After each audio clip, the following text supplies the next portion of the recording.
Hello, હું ચંદ્રિકા રાજપૂત શ્રી ગોપીનાથ કિચનમાં આપનું સ્વાગત કરું છું। આજે આપણે બનાવીશું કોપરાના છીણની ચીક્કી।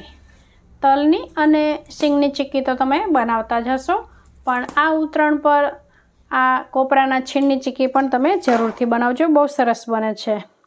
તો ચાલો આપણે આ ચીક્કી બનાવવાનું શરૂ કરીએ। તો એના માટે મેં અહીંયા 200 ગ્રામ કોપરાનું છીણ લીધું છે અને આ છીણ જે મોટું છીણ આવે ને એ લીધું છે। હવે ગેસની મીડિયમ ફ્લેમ પર આ કોપરાના છીણને આપણે જ્યાં સુધી એનો હલકો આમ કલર ચેન્જ થાય નહીં ને ત્યાં સુધી એને શેકી લેવાનું છે। અને શેકાશે એટલે સુગંધ પણ આવવા લાગશે, એટલે આને શેકાતા વધારે વાર પણ નથી લાગતી। એટલે બસ આવું શેકાય ને બદામી સેજ લાઇટ બદામી કલર થાય એટલે આપણે એને એક પ્લેટમાં લઈ લેવાનું, જેથી કરીને કડાઈ ગરમ હોય તો વધારે બળી ના જાય એટલા માટે। હવે આપણે ચીક્કી બનાવવાની શરૂઆત કરીએ ને એ પહેલાં આપણે પ્લેટફોર્મ સાફ કરી લેવાનું છે અને ધોઈને એને લૂછી લેવાનું, અને પછી થોડું તેલ રેડી અને તેલ વેલણ પર લગાવીને રહેવા દઈશું અને આવી રીતે પ્લેટફોર્મ પર પણ સારી રીતે ફેલાવી દઈશું। હવે આ પ્રોસેસ આપણે પહેલાં કરવી ખાસ જરૂરી છે। હવે જો તમારે આવી રીતે ના કરવું હોય તો પ્લાસ્ટિકની શીટ પર પણ ચીક્કીને વણી શકાય છે। હવે આપણે જોઈએ તો કોપરાનું આ જે છીણ છે એ ઠંડુ થઈ ગયું છે અને તમે જોઈ શકો છો એકદમ આ ક્રિસ્પી થઈ ગયું છે। હવે આપણે માપ કરી લઈએ કે આપણે ગોળ કેટલો લેવો। તો અહીંયા તમે જોઈ શકો છો કે આખી આ વાટકી ભરી અને કોપરાનું છીણ છે। હવે એ જ વાટકીમાં આપણે ગોળ ભરીશું। કોપરાનું છીણ આપણે વાટકી એમ છલકાતી હોય એવી રીતે ભરી હતી, પણ ગોળ આપણે એનો વાટકીના કાંઠા સુધી ભરવાનો છે। તો આવી રીતે આપણે કોપરાનું છીણ અને ગોળનું માપ કરવાનું છે। હવે ગેસ ઓન કરી એના પર આપણે કડાઈ રાખી દઈશું અને એમાં આપણે ગોળ લઈ લઈશું અને આમાં 2 ચમચી જેટલું પાણી પણ આપણે એડ કરી દેવાનું છે। ગેસની ફ્લેમ આપણે મીડિયમ રાખીશું અને પાયો કરી લઈશું। અને આ ચીક્કી બનાવવા માટે નોનસ્ટિક કડાઈ અથવા જાડા તળિયાવાળી કોઈ કડાઈ હોય ને એ જ ઉપયોગમાં લેવાની। હવે થોડી વારમાં જ ગોળ ફૂલવા લાગશે। હવે આપણે એક વાટકીમાં પાણી લઈ એમાં થોડા આ જે ગોળનું પાયો આપણે કરીએ છીએ લઈ લેવાનું અને આપણે ચેક કરી લેવાનું।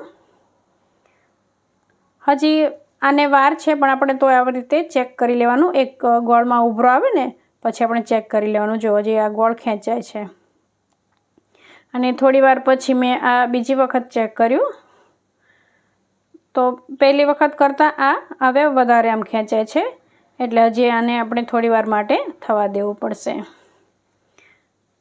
હવે આપણને જોતાં જ ખ્યાલ આવે છે કે આ પાયો થઈ ગયો હોય એવું લાગે છે, પણ એમ છતાં આપણે ચેક કરી લેવાનું।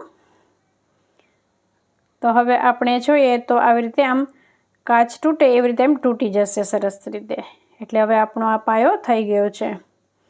હવે આમાં 1 ચમચી ઘી એડ કરી દઈશું, જેથી કરીને ચીક્કીમાં સરસ મજાની શાઇનિંગ આવી જાય।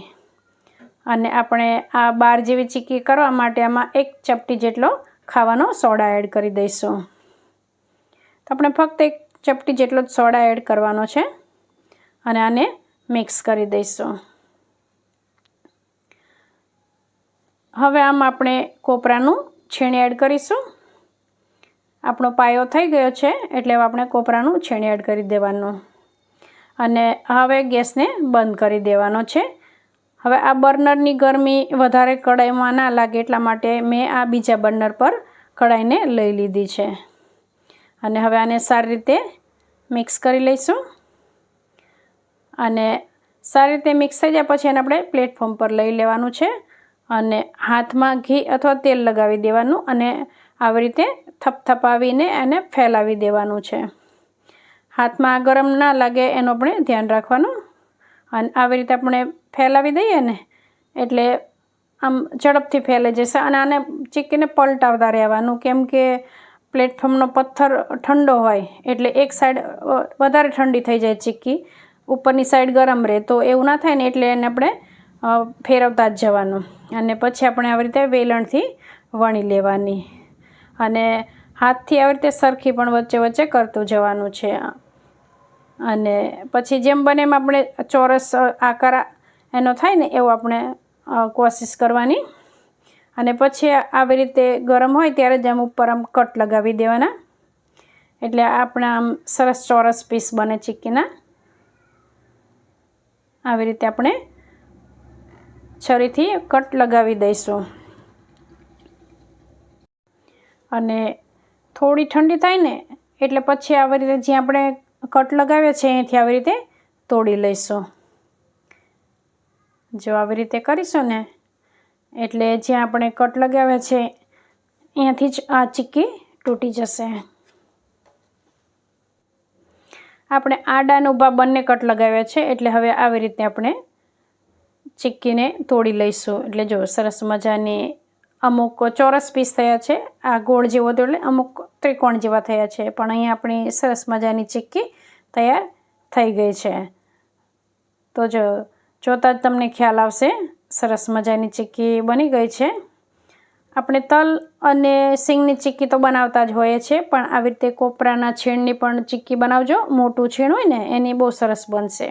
તો આ ઉત્તરાયણ પર તમે જરૂરથી આ નવી ચીક્કી બનાવજો, ઘરના બધાને ભાવશે. અને કોપરું અને ગોળ તો આપણા હેલ્થ માટે ખૂબ જ ફાયદાકારક છે. જો તમને મારી આ રેસીપી ગમી હોય તો વિડીયોને લાઈક કરજો. ફરી મળીશું આપણે એક નવી રેસીપી સાથે.